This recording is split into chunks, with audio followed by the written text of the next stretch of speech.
حقیقت میں وہ لطف زندگی پایا نہیں کرتے۔ چوتھی اہم بات یہ ہے کہ علت سے ہماری مراد ہے ارادہ، ول، والیشن۔ متکلمین جب کہتے ہیں نا کہ کائنات کی ایک علت ہے، تو علت کا مطلب کیا ہوتا ہے؟ ارادہ۔ ارادے کا مفہوم کیا ہے یہ سمجھیں۔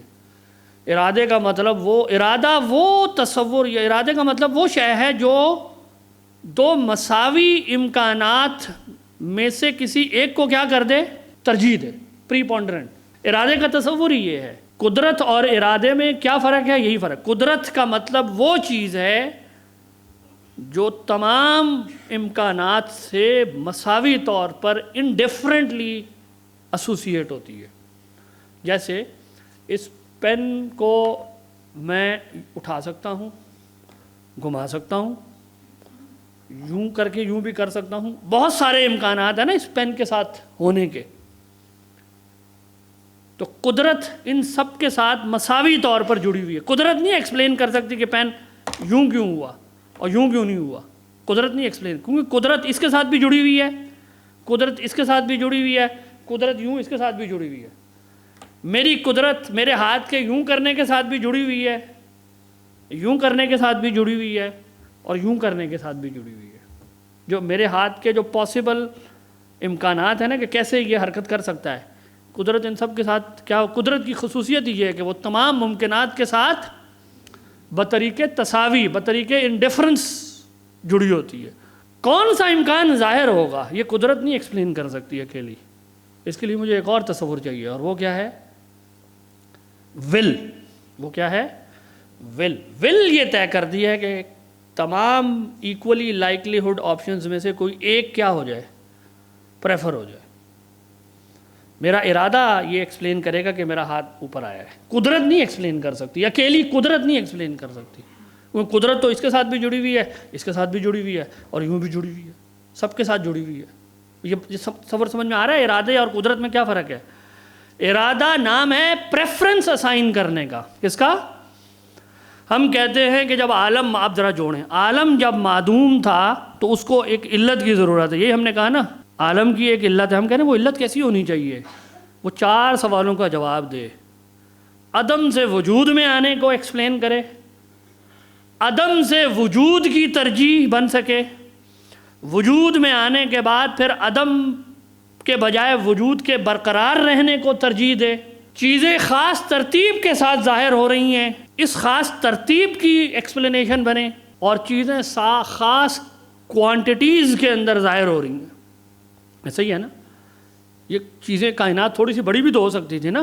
کائنات میں ہر چیز ایک خاص سائز، کمیت اس کے ساتھ ایسوسیٹڈ ہے۔ اس کو کہتے ہیں تخصیص، کوالیفیکیشن ہے، چیزوں کی خاص تخصیص ہے۔ وہ کچھ اور طرح بھی تو ہو سکتی تھی۔ میری عقل سمجھتی ہے کہ کائنات کو تھوڑا سا بڑا بنائے، اس میں ایک اور سیارہ ہو سکتا تھا، ایک سیارہ نہ ہوتا پھر بھی کائنات بن سکتی تھی۔ تو کائنات ایسی ہی کیوں؟ ایک خاص قسم کی آرڈرنگ کیوں؟ تو 4 طرح کی ترجیحات جب تک میں نہیں ایکسپلین کروں گا، میں کائنات کو ایکسپلین ہے نہ ہونے سے ہونا، ہونے کے بعد پھر ہونا، اور خاص ترتیب سے ہونا، خاص کمیت و مقدار میں ہونا۔ ہم کہتے ہیں کائنات ان 4 سوالوں کے جواب کے لیے وجہ ترجیح کی محتاج ہے، اور وہ وجہ ترجیح کیا چیز ہوگی؟ مجھے فرض کرنا پڑے گا کہ یہ کوئی ایسی علت ہے جو پریفرنس اسائن کر رہی ہے ان 4 چیزوں کے درمیان۔ آئی بات سمجھ میں؟ اور وہ چیز جو پریفرنس اسائن کرتی ہے اس کو کیا کہتے ہیں؟ پریفرنس اسائن کرنے والی کوالٹی کا ہی نام کیا ہے؟ ہم کہتے ہیں کائنات کی علت کیا ہے؟ علت is equal to volition, will, free will. متکلمین جب علت لفظ بولتے ہیں تو کیا مراد لیتے ہیں وہاں؟ ول، ایک با ارادہ بینگ۔ متکلمین کی علت جو ہے وہ ارسطو کا فرسٹ موور نہیں ہے جو صرف مجھے لاجیکل کنسسٹنسی کے لیے پیچھے چاہیے۔ چیزوں میں کاز اور افیکٹ کے سلسلے چل رہے ہیں، پیچھے بس خدا چاہیے۔ کائنات کے اندر نہ ہونے سے ہونا، ہونے کے بعد پھر ہونا، اور بڑا چھوٹا ہونا، خاص ترتیب میں ہونا، یہ چیزیں خود ایکسپلین نہیں کر سکتی۔ کیوں؟ کیونکہ ہر چیز افیکٹ ہے، ہر چیز جہاں حادث ہے تو حادث تو خود اپنی توجیہ نہیں ہوتی نا، یہ ہم پڑھ چکے نا پیچھے.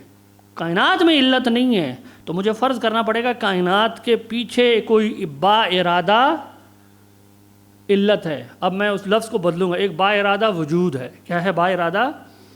وجود ہے، جس کا ارادہ یہ طے کر رہا ہے کہ عدم سے وجود میں کب لانا ہے، میں نے کس چیز کو برقرار رکھنا ہے، کس حیت میں برقرار رکھنا ہے، کس ترتیب سے برقرار رکھنا ہے. یہ ہے ہمارا کہنا. ہاں ذرا پڑھیں ذرا اس کو. الفاعل عبارت عمن يصدر منه الفعل مع الارادة للفعل على سبيل الاختیار ومع العلم بالمراد. اصل میں متکلمین، چلے کہنا میں یہ چاہ رہا ہوں کہ متکلمین جس علت کو ثابت کرتے ہیں نا وہ ایک فاعل ہے. کیا ہے؟ اور یہ میں آپ کو پوری ذمہ داری سے یہ بات کہتا ہوں کہ یہ مسلمانوں کا اوریجنل کنٹریبیوشن ہے اس بحث میں، نہیں ہے یونانیوں کے ہاں یہ بحث یوں کہ خدا کو جب میں عقلی استدلال وضع کر رہا ہوں تو میں ایک فاعل، ایجنٹ، اس کو کیا کہتے ہیں؟ ہر علت ایجنٹ نہیں ہوتی. ارسطو 4 قسم کی علتیں بتاتا ہے، اس میں سے ایک ہوتی ہے ایفیشینٹ کاز. ایفیشینٹ کاز کا مطلب ہوتا ہے وہ چیز جس کی وجہ سے کوئی چیز ہے لیکن ضروری نہیں ہے کہ وہ فاعل بھی ہو. آگ سے روشنی ظاہر ہونا، یہ ظاہر کر بتا مطلب سورج جو یعنی آگ ایفیشینٹ کاز ہے لائٹ کا. کیا ہے؟ لیکن میں یہ نہیں کہہ سکتا کہ آگ فاعل ہے لائٹ کے لیے. It is not an agent. Agent کا کانسیپٹ پری سپوز کرتا ہے والیشن کو. کس کو؟ آسان لفظوں میں مذہبی زبان میں کہہ دوں تو متکلمین ایک فاعل مختار ثابت کرتے ہیں. کیا ثابت کرتے ہیں؟ فاعل مختار ثابت کرتے ہیں. ہمارا تصور خدا ارسطو کا پہلا موور نہیں ہے جو بنا کے سو گیا ہے. پتہ ہی سمجھ میں؟ نہ ہی گھڑی ساز خدا ہے، وہ فاعل ہے. اور یہ جو تم کہتے ہو کہ کائنات کے اندر علتیں ہیں، دکھاؤ نا دلیل. کوئی علت نہیں ہے، ہر چیز یہاں افیکٹ ہے. خدا براہ راست کرتا ہے. اس پہ میں آگے خلق مستمر کے نظریے میں کھولوں گا انشاءاللہ اس کو. تو یہاں اچھی طرح سمجھ لیں کہ متکلمین نے جس فاعل کو ثابت کیا ہے اس کا تصور کیا ہے؟ فاعل کا ارادہ، با ارادہ ہستی. اب اگر آپ یہ کہیں کہ آپ سر ارادہ کیوں فرض کر رہے ہیں، میں کہہ رہا ہوں میں اس لیے فرض کر رہا ہوں کہ مجھے 4 چیزوں کا جواب چاہیے بھائی کائنات کی ایکسپلینیشن کے لیے. اور وہ تصور جو ان 4 چیزوں کا جواب دیتا ہے اس کا نام ہی ارادہ ہے. ارادے کا تصور کیا ہے؟ جو ایکول لائکلیہڈ کے درمیان کیا کر دے؟ پریپونڈرنس قائم کر دے، ترجیح قائم کر دے، پریفرنس قائم کر دے. تو ہم کہتے ہیں کہ ارادہ چاہیے. اگر آپ یہ کہیں کہ جی اس قوانین فطرت ہی کو کیوں نہیں آپ مان لیتے، تو ہم کہتے ہیں پہلا کنسیپچول پرابلم میری عقل یہ بتاتی ہے کہ یہ کائنات تو حادث ہے. حادث تو علت نہیں ہوتا، حادث افیکٹ ہوتا ہے. بائی ڈیفینیشن حادث کیا ہوتا ہے؟ پھر اگر آپ یہ کہیں کہ اچھا اس کائنات کے اندر جو لاز آپریٹو ہیں اس سے پہلے بھی وہ لاز آپریٹو تھے، اس کی کیا دلیل ہے آپ کے پاس؟ اس کی کوئی دلیل نہیں. اس کو کہتے ہیں قیاس الغائب علی الشاہد کی غلطی کرنا، کہ میں نے کائنات کے اندر دیکھا کچھ کاز اور افیکٹ چل رہے ہیں تو اس سے پیچھے بھی کیا ہے، خدا پر بھی لاگو ہے. یہ کیسے پتہ چل گیا؟ کہنا میں یہ چاہ رہا ہوں کہ آپ کو کائنات ایکسپلین کرنے کے لیے کاز اور افیکٹ کی یہ سیریز پیچھے نہیں چلانی، یہ چلا کے گزارا نہیں ہے آپ کا. آپ کو آخر میں کیا ماننا پڑے گا؟ ایک ایسا ارادہ جو ایکول لائکلیہڈز میں کیا کرے؟ ترجیح قائم کرے. اس کو مانے بغیر امام غزالی نے بہت طویل بحث کی ہے تحفظ الفلاسفہ میں. وہ فلسفیوں کو کہتے ہیں کہ you also have to accept. فلسفی یہ سوال اٹھاتے تھے، یہ غلط سوال اٹھاتے تھے کہ ارادے کی علت کیا ہے بھائی یہ بتاؤ. یہاں یہ سوال پیدا ہوتا ہے کہ اگر کائنات کی اصل علت ایک با اختیار بینگ ہے، اس کا ارادہ ہے، اس کے ارادے کی کیا علت ہے؟ کیا یہ سوال ٹھیک ہے؟ فلسفی یہ سوال اٹھایا ہے تحفظ الفلاسفہ میں کہ اچھا بھائی ارادے کی بتاؤ علت کیا ہے. اس سوال میں کیا غلطی ہے؟ ٹھیک ہے چلے جی پڑھیں ذرا اس کو. قول القائل لما میزت الارادۃ الشیء عن مثلہ. کوئی کہنے والا کہہ سکتا ہے کہ بھائی آخر ارادے نے ایک چیز کو دوسری سے الگ کیوں کیا ہے؟ ذرا اس کا جواب دو ہمیں. ارادے کی کیا علت ہے؟ كقول القائل لم اوجب العلم انکشاف المعلوم. لما اوجب العلم انکشاف المعلوم فيقال لا معنى للعلم الا ما اوجب انکشاف المعلوم. فقول القائل لما أوجب الانكشاف كقوله لما كان العلم علما ولما كان الممكن ممكنا والواجب واجبا وهذا محال لأن العلم علم لذاته وكذا الممكن والواجب وسائر الذوات فكذلك الإرادة وحقيقتها تمييز الشيء عن مثله. امام غزالی نے بہت تفصیلی بحث کرنے کے بعد کہا کہ اس سوال پہ بہت بڑے بڑے ذہن پھنسے ہیں اور اس کی وجہ یہ ہے کہ وہ ارادے کے تصور پر غور نہیں کرتے. ارادے کا مطلب کیا ہے میں نے آپ کے سامنے بتایا. ارادے کا کیا مطلب ہے, ارادے کا تصور کیا ہے, اس کی حقیقت کیا ہے کہ وہ کیا کرتا ہے. ارادے کا مطلب ہے وجہ ترجیح اسائن کرنا. ارادے کی کیا علت ہے, سوال ہی غلط ہے. ارادہ خود علت ہے. گیٹنگ مائی پوائنٹ اور ناٹ.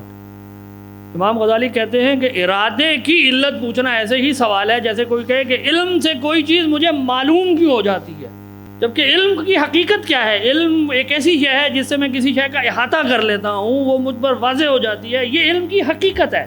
اب آپ کہیں علم سے ایسا کیوں ہوتا ہے, یہ تو بے وقوفی کا سوال ہے. حقائق پر تھوڑی سوال اٹھایا جاتا ہے کیوں کا. چیز تو وہ ہے, علم کی یہ حقیقت ہے کہ وہ مجھے معلوم کیا کر دیتا ہے, مجھ پر واضح کر دیتا ہے. ارادے کی حقیقت کیا ہے کہ وہ تمیز قائم کرتا ہے, ڈفرینشیٹنگ پرنسپل ہے وہ. آپ کہو کہ ارادہ ایسا کیوں کرتا ہے تو گویا آپ نے ارادے کا تصور سمجھا ہی نہیں ہے. ارادہ خود علت ہے, یہ گہری بات ہے. ارادے کی علت نہیں ہو سکتی, کیونکہ اگر آپ نے ارادے کی علت کا سوال اٹھایا نا, what is the cause of will, اس کا مطلب ہے یو آر پری سپوزنگ کہ will is not the cause while will is the cause. کیوں؟ کیونکہ will کا مطلب ہے ترجیح قائم کرنے والی چیز, یہی اس کی حقیقت ہے. تو will کی یہ ایسا ہی سوال ہے کہ علت کی علت کیا ہے. سمجھ میں آئی بات؟ ارادے کی علت کیا ہے, سوال کا مطلب کیا بن رہا ہے, علت کی کیا علت ہے. یہ بے وقوفی کا سوال ہے. تو امام غزالی نے اس میں بڑی تفصیل سے بحث کی, اور جو اس کا آخر میں کرکس آف دا میٹر ہے وہ میں نے آپ کے سامنے رکھا ہے یہاں, کہ ارادے کی علت نہیں ہوتی, ارادہ خود علت ہوتا ہے. اس میں کانٹ بھی پھنستا ہے. تیسری اینٹینومی پڑھیں کانٹ کی, کانٹ اس پہ پھنستا ہے جا کے. وہ بھی یہ سوال اٹھاتا ہے کہ بھائی ارادے اگر ہم مان لیں کہ کائنات میں ایک فری ول ہے, اس کا کیا کاز ہے.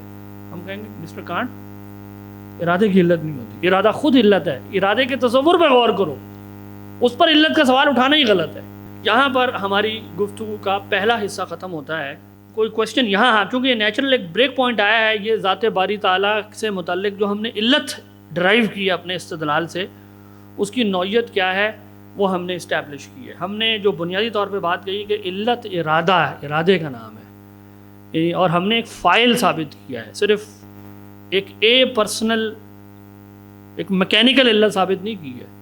ٹھیک ہے, یہاں تک ابھی تک ہم نے یہ بات کہی. کوئی ایک دو سوال لے لیتے ہیں پھر آگے بڑھتے ہیں. جی, محدث جو ہے اس کے وجود کے بارے میں جو ہے وہ ہم کیا مطلب ہم اس کی ریزننگ جو ہے وہ متکلمین کیا پرووائڈ کرتے ہیں, کہ وہ مطلب انڈکٹیو یا ڈیڈکٹیو ریزننگ جیسے آپ کہہ رہے ہیں کہ اگر وہ یہ والی رکھتے ہیں کہ وہ اس کا ماننا لازم ہے, یا پھر اس کو پری سپوز کرتے ہیں.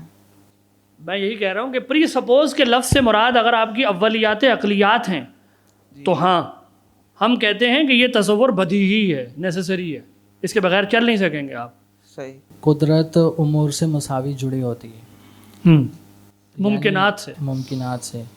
تو اب ایک شخص ہے, مطلب وہ 1 کلو وزن اٹھا لیتا ہے, ٹھیک ہے, قدرت پائی جا رہی ہے. اب اگر وہ 20 کلو یا 30 کلو وزن, اس پہ بھی قدرت تو پائی جا رہی ہے لیکن وہ اٹھا نہیں سکتا. تو اس تعریف پر بھی اعتراض ہو رہا ہے. کیا؟ یہی کہ قدرت جو ہے نا مساوی طور پر نہیں پائی جا سکتی. قدرت مساوی طور پر تمام امکانات جو اس کی ڈومین میں آتے ہیں اس کے ساتھ برابری کے ساتھ جڑتی ہے. فضل آپ جو صرف یہ اعتراض کرنا چاہ رہے ہیں کہ ہو سکتا ہے کہ میں 50 کلو سے زیادہ وزن نہیں اٹھا سکتا, تو میری قدرت 50 کلو کے دائرے کے اندر جتنی چیزیں ان کے ساتھ برابری سے جوڑے گی, لیکن مجھ سے زیادہ طاقتور انسان وہ ہو سکتا ہے 100 کلو اٹھا سکتا ہے, تو اس کے لیے قدرت 100 کلو والے امکانات کے ساتھ برابری کے ساتھ جڑ جائے گی. اور زیادہ طاقتور آ جائیں, وہ ہو سکتا ہے 500 کلو کا وزن اٹھا سکتا ہو, تو اس کے لیے 500 کلو کے دائرے کے اندر وہ مساوی طور پہ جڑے گی. اعتراض کیسے ہوا, مجھے سمجھ نہیں ہے اعتراض کیسے ہوا. قدرت جس دائرے کے اندر میں مان رہا ہوں نا, جن امور کے ساتھ وہ جڑ رہی ہے ان سب کے ساتھ مساوی طور پہ جڑتی ہے. کسی ایک سائیڈ کی ریئلائزیشن کے لیے قدرت کافی نہیں ہے, یہ ہم کہہ رہے ہیں. یعنی جیسے کیا علم کسی چیز کا ہونا ایکسپلین کر سکتا ہے؟ نہیں کر سکتا. علم تو معلوم کے تابع ہوتا ہے نا. میرا کسی چیز کا علم ہونا اس چیز کے ہونے کی دلیل نہیں ہوتا. کسی چیز پر قدرت ہونا یہ بھی اس کے ہونے کی دلیل نہیں ہو سکتا, کیونکہ قدرت اس کے ہونے اور نہ ہونے دونوں پر ہے نا. اس کا ہونا ایکسپلین ہوگا ایک اور تصور سے, اور وہ کیا ہے؟ ارادہ, جو n پاسبلٹیز میں سے کسی ایک کو کیا کر دے, n ایکولی لائکلیہڈ جو آپشنز ہیں ان میں سے کسی ایک کو کیا کرے, اوپر کرے, ترجیح دے. یہ تصور ہے جی. یہ کر لیں. میرا نام عبداللہ صدیقی ہے. میرا سوال اس بحث سے متعلق ہے کہ آپ نے کہا ارادہ و ترجیح یہ ایک ہی چیز ہے, اور یہ علت ہے حوادث کے مجموعے کی, کہ حوادث کی کوئی نہ کوئی تو علت ہمیں چاہیے, تو وہ ارادہ یا ترجیح ہے. تو سوال یہ ہے کہ ارادہ ترجیح خود کیا ہے؟ حادث ہے, قدیم ہے. اگر یہ حادث ہے تو ظاہر ہے پھر اس کی بھی علت چاہیے. ہاں بالکل ٹھیک ہے, ابھی ہم اس کے احکام ابھی ڈرائیو کریں گے. یہ قدیم ہے. ہاں جی. میرا نام مزمل حسن ہے, انجینئر, داؤد انجینئرنگ کالج سے ریٹائر وہاں پڑھاتا تھا. گزارش ہے کہ ابھی آپ نے ذات واجب الوجود کی ترجمہ کیا نیسیسری بینگ, ایسے ہی. تو عرض یہ ہے کہ مجھے اسی پہ بات کرنی ہے کہ جیسے ہماری بیسک نیسیسٹیز ہیں, دودھ بھی ہے, گوشت بھی ہے, سبزیاں بھی ہیں, اناج بھی ہے, کوئی بھی ایک چوائس کر لیتے ہیں, کچھ کو چھوڑ بھی سکتے ہیں. تو لیکن کچھ چیزیں ایسی ہوتی ہیں جو اسینشیل ہوتی ہیں, مثلا آکسیجن جو ہے اس میں چوائس نہیں ہے. تو دونوں نیسیسری اور اسینشیل میں فرق ہے. تو کیوں ذات باری تعالیٰ کو ہم نیسیسری بینگ کہتے ہیں, اسینشیل بینگ کیوں نہیں کہتے؟ یہ میرا سوال ہے. نہیں, نیسیسری بینگ جو آپ نے کہا نا کہ میرے وجود کے لیے کہ میں آکسیجنوں میں مر جاؤں گا, لیکن کیا نہیں سمجھ گیا میں, لیکن وہ ود رسپیکٹ ٹو می ہے نا. کیا آکسیجن اٹ سیلف اپنے وجود, کیا میں آکسیجن کے بغیر تصور نہیں کر سکتا؟ آکسیجن ہو ہی نہ. آکسیجن کا اپنا ہونا اپنی ذات میں کیا ہے, میرے رسپیکٹ سے کیا ہے, یہ اہم نہیں ہے. کوئی چیز اپنی ذات میں یا واجب ہوگی یا ممکن ہوگی, ہم یہ کہہ رہے ہیں. میں ٹھیک ہے, میں سمجھ گیا کہ میں مر جاؤں, میں سمجھ گیا. ہم یہ کہہ رہے ہیں کہ آکسیجن کا از خود ہونا, اس بارے میں کیا رائے قائم کروں؟ میں یہ مان لوں کہ آکسیجن کو معدوم فرض کرنا پاسبل نہیں ہے, یہ فرض کر لو. اچھا, آپ کہہ رہے ہیں صرف لفظ بدل دیں, تو اس پہ تو کوئی میرا خیال ہے پھر جھگڑے کی بات نہیں ہے. اگر آپ نیسیسری بینگ کے بجائے اسینشیل بینگ اور مفہوم وہی رکھنا چاہتے ہیں, پھر تو کوئی اس میں اختلاف کی بات نہیں ہے.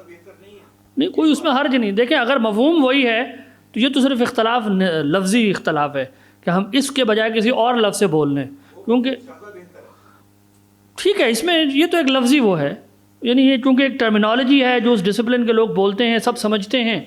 نہیں, اگر تو صرف آپ یہ فرما رہے ہیں کہ ہم اس لفظ کو بدل دیں تو اس میں کوئی جھگڑا نہیں ہے, وہ لفظی وہ ہے. السلام علیکم سر. میرا سوال یہ ہے کہ ہم نے جب تعریف علم الکلام کی پڑھی تو اس میں ظن کا بھی ذکر آیا, اور ابھی ایک سوال بھی تھا. تو آپ نے یہ فرمایا کہ قطعیات ان معاملات میں ہیں کہ جس کے خلاف اگر ہم کریں تو وہ تکفیر لازم آتی ہے. لیکن جب ہم بعض عقائد اہل سنت دیکھتے ہیں اور جب پڑھتے ہیں تو ہمیں یہ بات بتائی جاتی ہے کہ عقائد اہل سنت بھی قطعیات سے ہی ثابت ہیں. تو پھر ان کے اختلاف سے تدلیل کیوں کی جاتی ہے, تکفیر کیوں نہیں کی جاتی؟ دیکھیں, درجہ ہے نا, درجے کا فرق ہے. قطعیات کا انکار تو علم کو آپ یوں سمجھیں کہ علم کی تعریف میں ہمارے ہاں یوں کہا جاتا ہے کہ یہ کسی چیز سے متعلق ایک ایسا اعتقاد ہے جو ظن یا یقین کی کیفیت پیدا کر دے. یہ زیادہ براڈ ڈیفینیشن ہے. انڈکٹیولی جیسے آپ کے سامنے صبح بات ہوئی, کچھ دعوے ایسے ہوتے ہیں جو میں انڈکشن سے بناتا ہوں. ہمارے لوگوں کو یہ بات 4 صدی ہجری میں واضح تھی, یہ میں بتا دوں کہ انڈکٹیو نالج پروبیبل ہوتی ہے, ٹھیک ہے, انٹل اور انلیس کہ آپ کا انڈکشن کمپلیٹ ہو, جس کو وہ کہتے ہیں استقراء تام ہو, کہ آپ نے پاپولیشن, تمام پاپولیشن اگر میں نے کور کر لی ہے نا, پھر میں اپنے انڈکشن کو کہہ سکتا ہوں یہ سرٹن ہے. لیکن اگر وہ لیس دین مطلب یہ کہ کمپلیٹ ہے, تو پھر وہ جیسے جیسے نمبر آف انسٹینسز بڑھتے ہیں میرا کانفیڈنس لیول کیا ہوتا ہے, بڑھتا ہے. تو ظاہر ہے یہ ہمارے ہاں حدیث کے ڈسکورس میں بھی بحث آئی ہے نا کہ خبر واحد کے جیسے جیسے راوی بڑھتے ہیں کیا ہوتا ہے, ہماری اس کی یقین کی سطح جو ہے وہ بڑھتی ہے. امکان کہ ہو سکتا ہے سننے میں غلطی ہو گئی ہو, سمجھنے میں غلطی ہو گئی ہو, لفظ اوپر نیچے ہو گیا, اور بہت سارے امکانات تھیوریٹیکلی سوچے جا سکتے ہیں خبر واحد میں. اسی لیے اس کو قطعی جو متواتر روایات ہیں اس سے کم پلیس کیا گیا ہے نا. اس کی وجہ یہی ہے. امام غزالی تواتر اور اس کو اسی طرح انڈکشن کے پرنسپل سے ایکسپلین کرتے ہیں کہ جیسے جیسے تواتر بڑھتے ہیں یہ بالکل انڈکشن کی طرح ہے. تو چونکہ علم کی درجات ہیں اور ہم سب محسوس کرتے ہیں کہ ہر چیز ایک جیسے درجے پر نہیں ہے.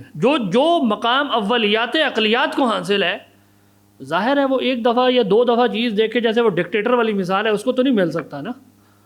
تو کیا میں سب کے ساتھ ایک ہی حکم جاری کر دوں؟ تکفیر ایک بہت بڑا ہے. کسی شخص یعنی اسلام کے نقطہ نظر سے وہ شخص واجب القتل ہو جاتا ہے, وہ اس کا نکاح کے سارے معاملات اس کے ختم ہو جاتے ہیں, اس کی یعنی بہت ساری سیریس کانسیکوینسز ہیں اس کے ساتھ جڑے ہوئے. تو کیا ایسے ہی بس اٹھا کے کہیں یہ بھی کافر ہو گیا وہ بھی ہو گیا؟ تو بڑا قطعی حکم ہے. تو جب تک وہ اس درجے کی دلیل نہیں آئے گی اس درجے کا حکم نہیں لگے گا. اس سے نیچے نیچے تفسیق ہوگی, تذلیل ہوگی, تجہیل ہوگی, کچھ بھی ہوگا, لیکن کافر نہیں کہیں گے. یہ قطعیات دینیہ مرادیں یہاں میں میں قطعیات کا لفظ قطعیات دینیہ کہہ رہا ہوں, عقلیہ نہیں کہہ رہا. یعنی 2 + 2 4 ہوتے ہیں, یہ بالکل قطعی بات ہے. لیکن میں ابھی کہتا ہوں نہیں 2 + 2 5 ہوتے ہیں. آپ مجھے کہیں گے زاہد صاحب آپ کافر ہو گئے, آپ جہنمی ہو گئے. ظاہر ہے یہ نہیں ہوگا. تکفیر حکم شرعی ہے کہ میں اس قطعی بات کا انکار کروں جو محمد صلی اللہ علیہ وسلم لے کر آئے. یہ تکفیر کی بنیاد ہوتی ہے. صرف قطعیات نہیں, قطعیات دینیہ یہ مراد ہے. دیکھیں وہ آپ اگر فقہ حنفی تو بالخصوص اس میں بہت فرق کرتی ہے کہ قطعی یعنی 2 درجات میں ہوتا ہے نا, ایک ثبوت کے اعتبار سے اور ایک دلالت کے اعتبار سے. تو قرآن مجید کو ہم یہ کہتے ہیں کہ وہ اپنی ثبوت کے اعتبار میں تو سارا قطعی ہے, لیکن کیا سارا قرآن دلالت میں بھی قطعی ہے؟ یہ نظریہ تو نہیں ہے, کسی کا بھی نہیں ہے. تو یہ جو آپ کہہ رہے ہیں کہ قرآن کی آیت سے استدلال کیا ہے تو آپ ان کو چھوڑیں نا. ہم ان لوگوں کا نام ذرا لے رہے ہوتے ہیں جو فلیش کر رہے ہوتے ہیں جس سے پتہ لگے کہ اس کو ٹیسٹ کریں گے یہ کیا کہتا ہے. میں کہتا ہوں حنفی شافعی جو فقی اختلافات کر رہے ہوتے ہیں قرآن کی آیت نہیں پڑھتے. وہ قروء کے مسئلے میں قرآن کی آیت نہیں ہے دونوں کے سامنے. نہیں, میرا کہنے کا مطلب یہ ہے کہ دلالت میں کوئی چیز عین ممکن ہے قرآن میں ہو, لیکن دلالت کے اعتبار سے اس میں ظن پایا جائے. تو اگر دلالت کے اعتبار سے ظن آ گیا تو پھر تکفیر ختم ہو گئی. جو یاد مصطفیٰ سے دل کو بہلا یا